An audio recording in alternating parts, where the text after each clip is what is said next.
Guys, kami ay aalis na. Pero hindi pa nagising si ate. Hindi pa nagising si ate. Kailangan na namin umalis. So, kailangan pa siyang gisingin. Wait muna. Magkano Melbourne? Kung saan kayo kadugay? 10. Only 8 hours. 8 hours na. Dito, buti lang nagising si ate. Ching! Ano ba yan? Wala ka nagpagawa sa charger na. Bye! Bye, te. Thank you. Thank you, te. Sus, bala. Yung Red Bull. Nana. Ano? Good secured. Good secured na, girl.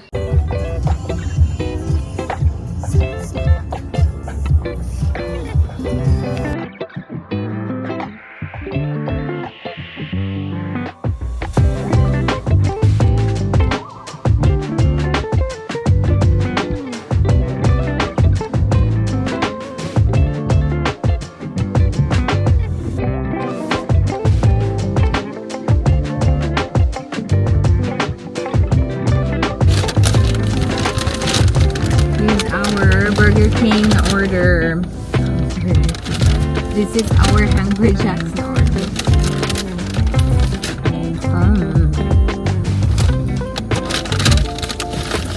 Ano, Whopper? The mini Whopper. Whopper. We have a mini Whopper. Tapos meron tayong hash brown. Hungry Brekkie Wrap. First time. Bago ito nila na-try. Alam nga ka nga, puno kayo ang price to the point na siya na tagak. So maybe I'll put it closer to matagak ka lagi. Yan. Puno kayo. Kayo guys. Let's see if this is good. Hindi ko medyo messy lang siya kasi sa sauce. This is their new product.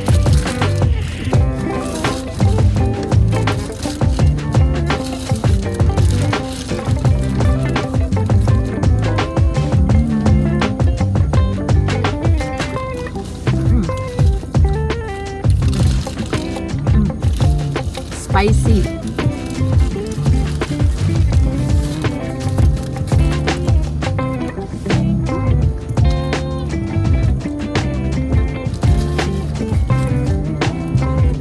Meron siyang meat patty, meron siyang egg, meron siyang hash brown, may cheese, tapos meron siyang spicy na tomato sauce.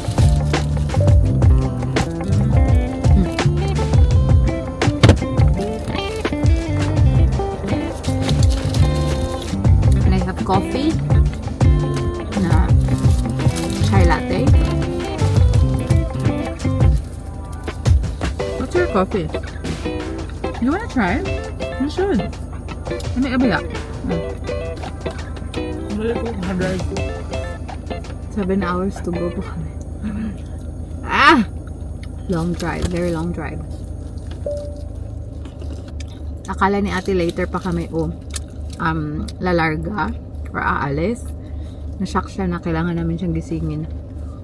Sabi niya, excited yung magtrabaho. Pero hindi yung drive. Tapos magsisettle pa kami doon. Actually, tomorrow, night shift pa naman ako.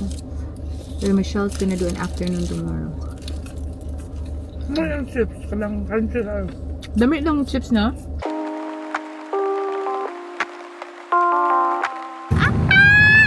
Welcome to Victoria!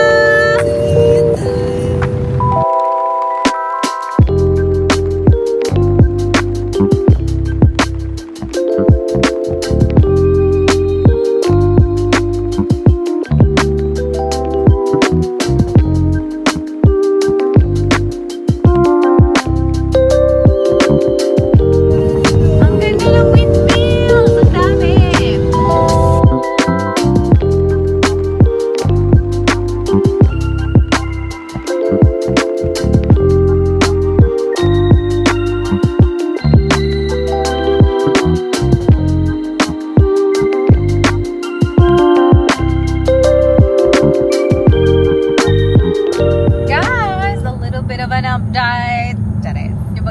Michelle has been driving for 6 hours.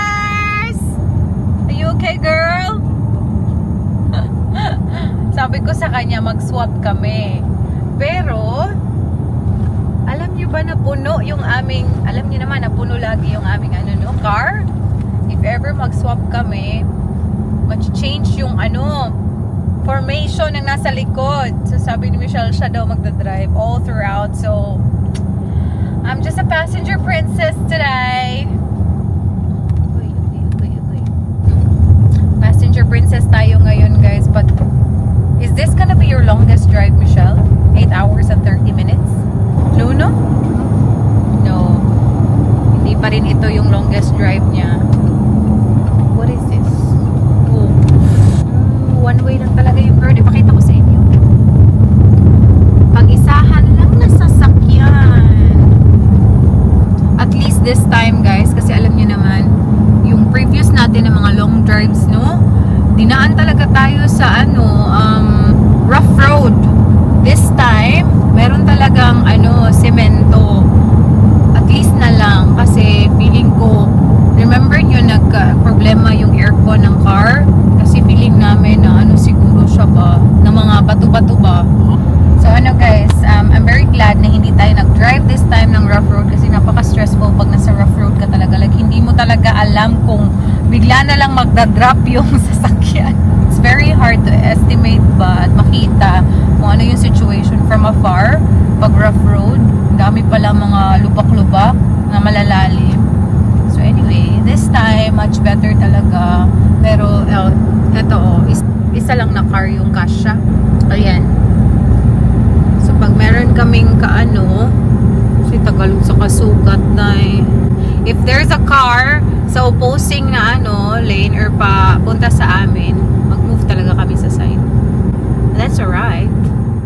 Nagpagas lang kami dito sa this place is Inglewood. Mga 2 hours and 30 minutes away na lang tayo sa ating destination. Ay, finally.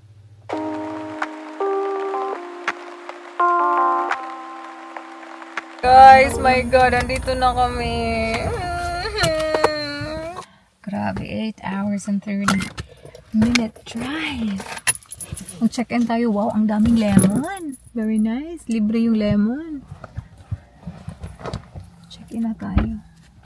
This is my accommodation. Actually, similar kayo ng accommodation nato na stayhan. This is my room. We have again my microwave, and then that's the bed. That's my couch, my TV. There you go. First order of business, guys. Toilet. Number 2.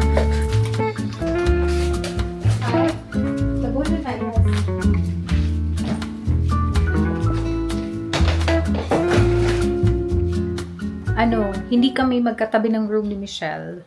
But, itatry doon nila yung best nila na for Sunday, yung rooms namin is yung interconnecting rooms. Hopefully, mangyari siya. Kasi nga, alam niyo naman, share kami ng mga pagkain. Pero, last minute kasi, yung booking ng accommodation and then busy kasi dito. So, kaya, busy kasi dito. So, hindi nila na, hindi available yung interconnecting room. But hopefully, sa Sunday, ma-move kami. But so far, we're finally here! Wala sila. Nasa sila yung laundry.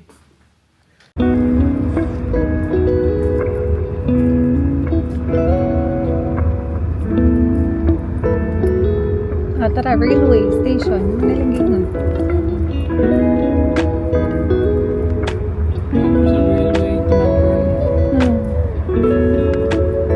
Pub day Cute town. Nag-drive around kami dito, guys. Napaka-cute ng town na to. As in. Tapos marami ding mga bago pa na mga houses. Doon. Sa may closer to IGA. Yes, bago.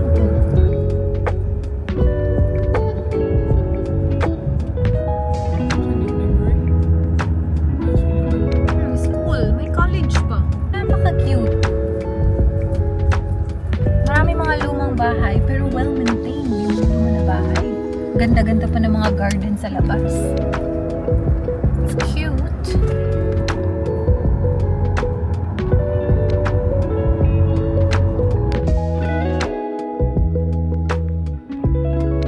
Kain muna kami. So, bumili tayo ng microwavable rice kasi wala man kaming lutuan dito.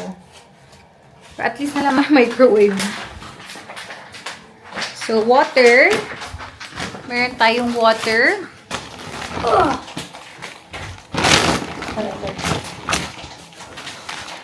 So, water.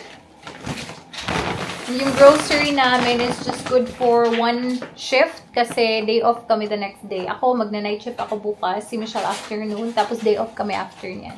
So, yeah. Liners. We bought some body wash. Lemon. Banana.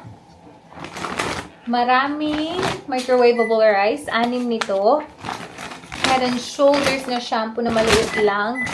At least meron silang manok. Ayan. Baka mag-survive kami sa manok ng IGA. Yan yung ulam natin kasi wala nga lutuan. Cotton buds. That's pretty much it.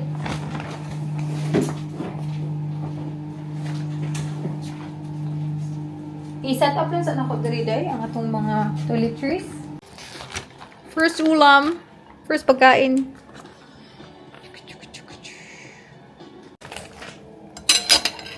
Where?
Another first day na naman today. My gosh.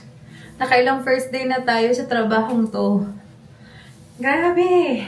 Michelle started this afternoon and ako nga yung mag-receive sa kanya. Yeah, let's see what's gonna happen. Pagbabasa pa ng buhok ko. Work is just like 1 minute drive here. So, hindi naman ako bothered. It's almost 8:45. Yung night shift dito, 10 hours. Hallelujah. Gusto ko yung 10 hours kasi it only means that I only have to do 4 shifts for a week para makuha ko yung 40 hours. If ever 8 hours lang, 5 araw ka magna-night shift. Which is honestly, mahirap mag-night shift naman talaga, guys. Although gusto ko siya, pero alam ko talaga na yung katawan talaga, iba talaga pag na-night shift ka. Kahit hindi busy, pag night shift, kawawa talaga yung katawan mo. mental health mo, hindi ka naaarawan. Especially ako, after work, diretso bahay ako. Hindi ako masyadong lumalabas, especially night shift nga. Kasi nga, iba yung pagod pag night shift. Pero, wala akong problema. PM and night shift, yung gusto ko naman na shifts. Kasi hindi talaga ako morning person. Naghihirapan talaga ako pag morning. Wala talagang tulog. But anyway, I have a very good feeling dito. The town itself nga, sabi ko sa inyo kagabi, or kagabi talaga, kahapon, na very cute yung town nila. Although never pa ako nakakita ng Asian dito. Like, we went for a quick grocery yesterday. So, pumunta kami sa ilang IGA, nag-iisang IGA dito. Wala talaga ako nakitang Asian. So, I feel like yung community dito, mostly mga puti, which I don't really mind as long as they're nice. Yun lang naman talaga yung yung lang naman talaga yung importante as long as they're nice and medyo safe na yung environment. So far, I find it safe pa naman. Like, wala pa naman ako nakikita ng mga tao while we were driving around ng mga dodgy. But yeah, let's hope for the best. Yeah. Papadali tayo ng konti para madry ko pa yung buhok ko. Alam niyo ba, nag-watch ako ngayon ng vlog ni Heart Evangelista at saka John Prats, and they are so cute. Ang cute-cute nila. Kaya medyo nagmamadali tayo kasi ang cute-cute kasi nila. So parang nahook ako. But yeah. I just really hope and pray na hindi sila toxic dito. Kasi alam niyo naman, nakapag-work na din kasi kami sa mga small towns. Meron din talaga mga small towns na parang nasabi ko talaga na ayoko nang mag-work sa small town. Mas okay pa sa akin na busy na mga hospitals. That was a bit traumatic talaga yung nangyari. Mag-story time nga ako niyan next time, no? Kasi never ko talaga yung dinisclose sa inyo because what happened to us was quite traumatic.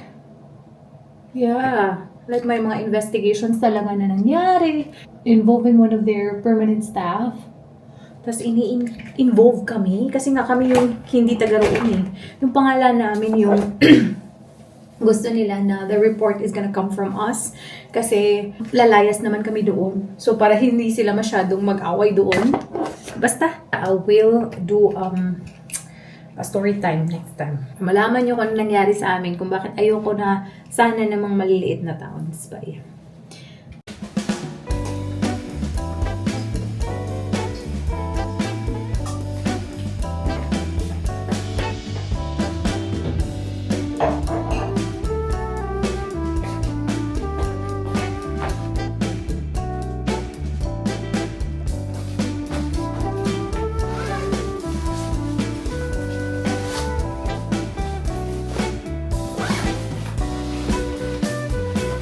Let's go na guys.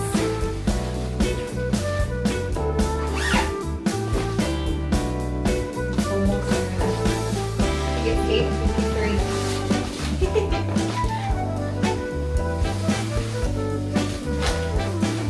Let's go.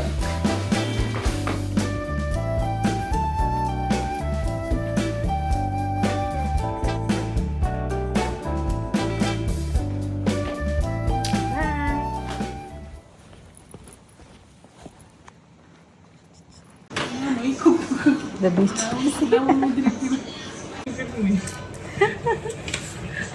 Very chill though.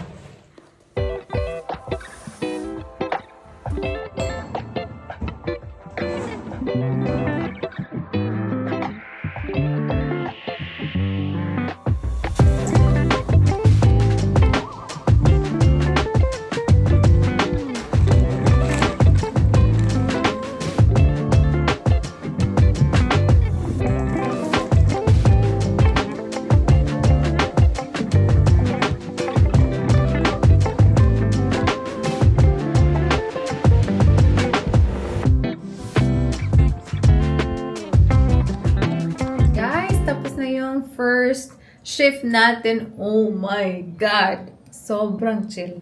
Napaka-boring pero thankful tayo kasi chill at may trabaho.